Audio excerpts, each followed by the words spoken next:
Okay, we'll start with this. Terrence Crawford says, 2023 Fighter of the Year is me. We've been hearing a lot about and talking a lot about who the number one pound-for-pound fighter in the sport is, but what about this year's Fighter of the Year? Who should that go to?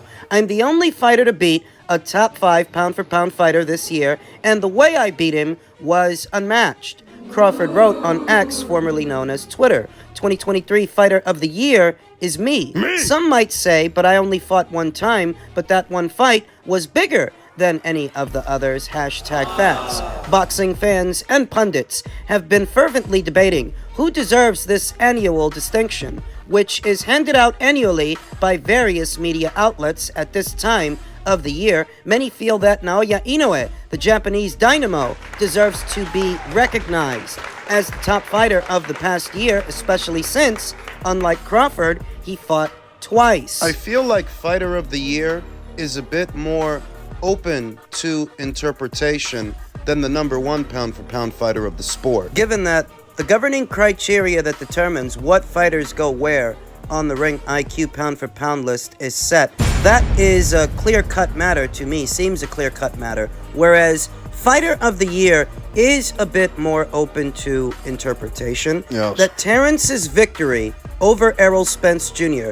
and the fashion in which he achieved that victory was more consequential than, say, Inoue's victory over Stephen Fulton or his more recent victory over Marlon Tapales. That Crawford's victory over Errol left a more lasting impression on me. The people over there at ESPN have already made their decision, their distinction, and they've gone with Naoya Inoue as this year's Fighter of the Year, but it's important to note that that's the network where he fights on. So of course, they're going to use that designation and that award to continue to promote a fighter they are already promoting. For me, the most consequential fight of the year was the Spence versus Crawford fight. I wouldn't argue with anybody who's giving it to Inoue because he was more active this year than Terrence was, and he did beat more champions this year than Terrence did. He beat 2, Terrence beat 1. There is certainly a precedence, but for me personally, those fights were not as consequential as the Crawford versus Spence fight. The victory, not quite as meaningful, though significant, still significant. Those fights were not built up for as long as that fight was. Terrence, this is the year that Terrence finally got the chance to separate himself from everybody else, everybody at that weight, and the way that he did it. 5 years of frustration, 5 years of being torn down, talked down. And what separates him is that this was the year he made all the critics eat their words in dominant fashion, lopsided fashion. This was the year that happened, so this is the year that he becomes Fighter of the Year for it. Of all the fights that happened this year, and bear in mind that a lot of fights happened this year, a lot of good ones, a lot of upsets, a lot of great performances, but of all the performances and all the fights, that's the one I'm going to remember the most this year. That's the one that reverberated the most, that left the more lasting impression when you consider that the following Sunday morning, Minister Farrakhan was talking about it, and how bad Errol Spence Jr. got beat up. It was built up over 5 years, so that this year, when it finally happens, I think it's enough for Terrence to get Fighter of the Year. Though once again, whoever wants to give that distinction, that designation to Inoue, I won't argue with you. I can only say that Terrence Crawford is the Ring IQ Fighter of the Year for the performance he put on in spite of having only fought once this year. What a fight that was. What a performance, I should say, as Errol Spence Jr. couldn't put up a fight. All he could do was hang on. Yeah, Fighter of the Year is going to Terrence for me. I'm settled on that. Now as it pertains to Inoue, he says that one day I will be able to look back with pride over all that I will have accomplished. I think what sets Inoue apart from some other fighters ranked in the top 5 of the Ring IQ pound-for-pound list, Terrence Crawford, Canelo Alvarez, Alexander Usyk, Kazuto Ioka, is that he's younger than they are. It's beginning to dawn on me that all of these fights are big challenges, Inoue told BoxingScene.com. One day when I look back at my boxing career, I will be able to look back with pride over all that I will have accomplished. Yokohama's Inoue won his first major title in only his 7th pro fight and really never looked back. Tuesday marked his 9th consecutive fight with more than one title at stake. It was also the 4th consecutive bout where he's dethroned an active title holder. The run dates back to his 2nd round knockout of Nonito Donaire in their lineal WBC, WBA, IBF bantamweight unification. Because of all of this pound-for-pound talk and Fighter of the Year talk, you see a cluster of Americans, a cluster of people in the West actually diminishing Naoya Inoue, talking him down, tearing him down, more Western, xenophobia. When this is a fighter that doesn't give you anything to complain about. For a boxing fan, he's all that a boxing fan could ask for. He's easily the biggest name at or around his weights by a country mile, and he doesn't hide behind his A-side status. He's not using that as an excuse to not make fights. No, he's using it to make even more fights. All the fights that need to be made at these weights. He's the opposite of a Gervonta Davis. He's not running around with secondary titles pretending he's a full champion. He's not using his A-side status to say that he's too good for his contemporaries, that he's too good for the other fighters at or around his weight. The win over Tapala saw Inoue win his 2nd undisputed championship in just 54 weeks, far surpassing the amount of time it took his predecessors, Terence Crawford and Clarissa Shields.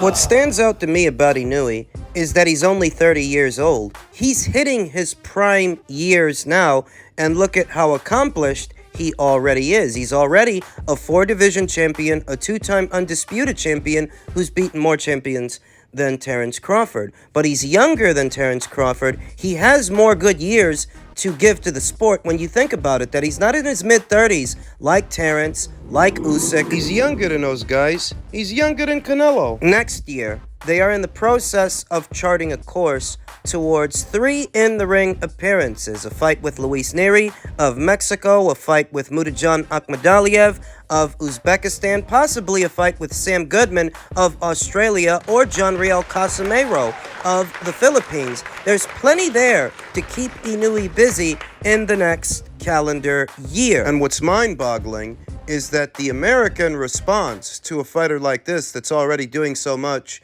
is to tear him down. Because what? Because he's not slamming into people with his car, getting arrested and getting in trouble enough, being dysfunctional enough, sat around bragging about punching his girlfriend in the face enough? I mean, really think about the gutter trash. And you know, it's always these pieces of shit that think their opinion counts for something. Your opinion doesn't count. What some Americans seem to look for in a fighter they can support is the same dysfunctional behavior they see in themselves, a reflection of it. Thus, a consummate professional like Naoya Inoue will very much seem foreign to them. They won't appreciate his boxing. No, he needs to be more of a train wreck. Then they might like it. Oddly enough, Naoya Inoue is doing very well for himself, all without their patronage, all without their support. He doesn't need to pander to the Americans to make history or to get somewhere. He's doing just fine without you. So, if you don't like him, don't like him. Who the fuck needs you?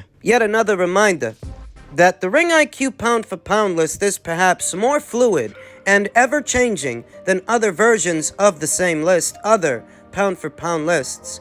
Alexander Usyk is set to face Tyson Fury very soon, all the way up there at heavyweight. What separates his situation, what makes it unique unto itself, is when you crown Inoue the #1 pound-for-pound fighter, or Terence Crawford, or Canelo, it's figurative. It's symbolic. They're not actually up there with heavyweights, swapping punches with heavyweights. They're not actually doing that. It's figurative. But with Usyk, it's literal. Did you forget how this works, and did you forget what it is intended to mean? In being the #1 pound-for-pound fighter, what is that statement? What is it about? It's about Sugar Ray Robinson being a better caliber of fighter than his heavyweight contemporaries, being better, albeit not being bigger. That he was thought of in his time as being a better fighter, even though he wasn't a bigger fighter, and that if he were a bigger fighter with the skills that he had, he would beat those heavyweights. Now, even with the late, great Sugar Ray Robinson, that handle was symbolic. It was figurative, not literal. He wasn't actually up there with heavyweights. No, the last time we saw a guy whose skills was so good that he could go up there and swap punches with a heavyweight, the last time we saw that was Roy Jones Jr., who started out as a junior middleweight all the way down there at 154 and eventually ended up all the way up there at heavyweight, opposite the ring, John the Quiet Man Ruiz, for what was the WBA title. With that, Roy proved that he wasn't just figuratively the #1 pound-for-pound fighter in the sport. No, it was literal with Roy, the way that it will be literal with Usyk if he wins. Usyk is not a career heavyweight. He didn't start out at heavyweight. No, he started out down there at cruiser, even though he is at heavyweight now, and he is already a Unified Ring Magazine heavyweight champion. If he beats Tyson Fury for that last brass ring, that last puzzle piece, he will have proven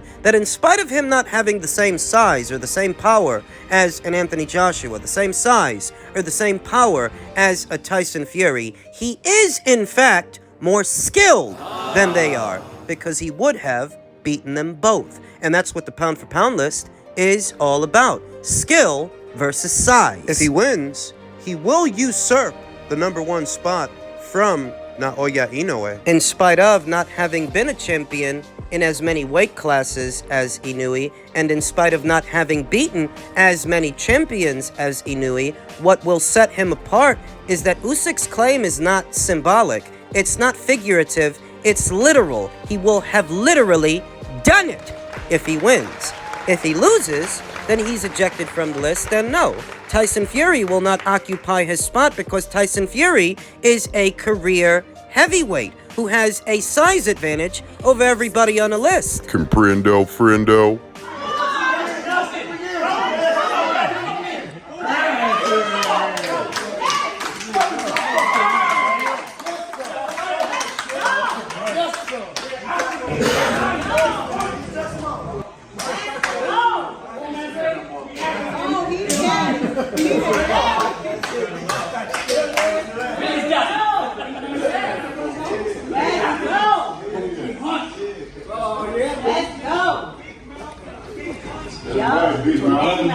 Big mouth, steroid king, no game, push him out. Steroid king? Yeah.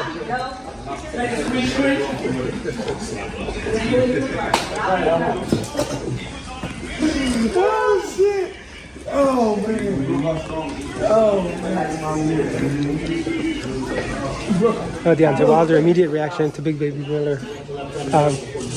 Big Baby Miller's loss to Daniel Dubois for his stoppage in the last 10 seconds of the 10th round. Remember that after Deontay Wilder's shock upset loss to Joseph Parker, he claimed that Eddie Hearn and Anthony Joshua, they were all happy about it, and they were celebrating, and then this footage surfaces. Footage of Wilder celebrating Jarrell Miller's defeat to Daniel Dubois, another glaring example of how Wilder projects his inadequacies onto other people. That when you say Anthony was celebrating your loss, that's because you were celebrating Jarrell's. That's what you were doing. When he claimed that Anthony was built, he was manufactured and protected, that doesn't apply to Anthony, that applies to Wilder. Just 3 years into Anthony's career, he was fighting for a title and fighting fighters in the divisional top 10 rankings, whereas Wilder needed 7 years and 32 fights, 32 stumble bumps, Before he was ready to fight for a title. in the buildup of the Day of Reckoning card. Wilder was telling every man, woman, and his dog that Anthony was given things. He was given things. When that applies to him more than it applies to Anthony, you know, after he lost the first fight to Tyson Fury, the WBC still gave him a #1 rank.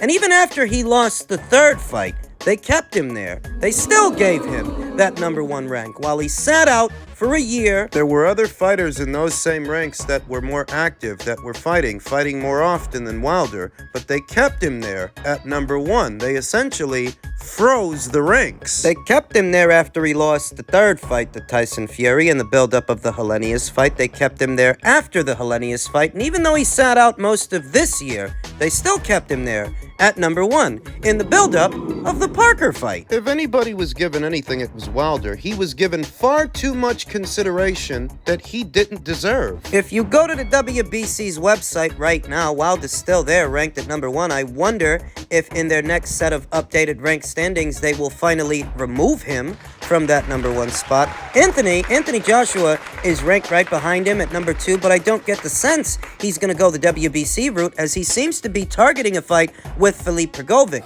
by way of the IBF. At number 3 is Russia's own Arslanbek Makhmudov, but we all know he lost to Agit Kabayel. At number 4 is Frankie Sanchez, and at number 5 is F.A. Ajagba. I don't get the sense they're going to order a fight between them for what could be the newly vacated WBC title, because Frankie already beat F.A. So maybe it'll be between Frankie and Jared Anderson. So you see what I mean?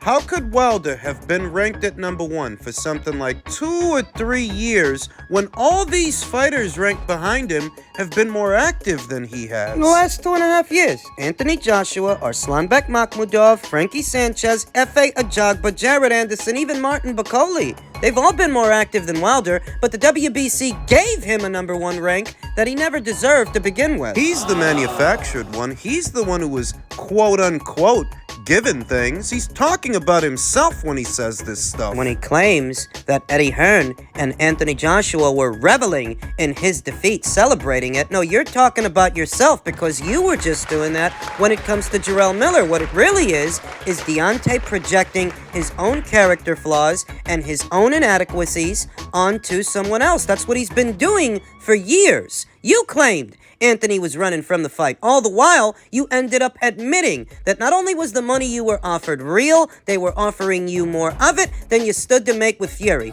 But you're the one that chose to prioritize Fury. That's your own fucking fault. It always was. And if you're not gonna get to have that fight with Anthony now, once again, that's your own fucking fault. You couldn't hold up your end of the bargain. You couldn't beat Joseph Parker. Claiming that Team Joshua would use that as an excuse, quote-unquote, to get out of the fight, when it's you that has the problem. It's you that couldn't hold up your end of the bargain. Who do you think wants to see that fight now after the piss-poor display he just put on with Joseph?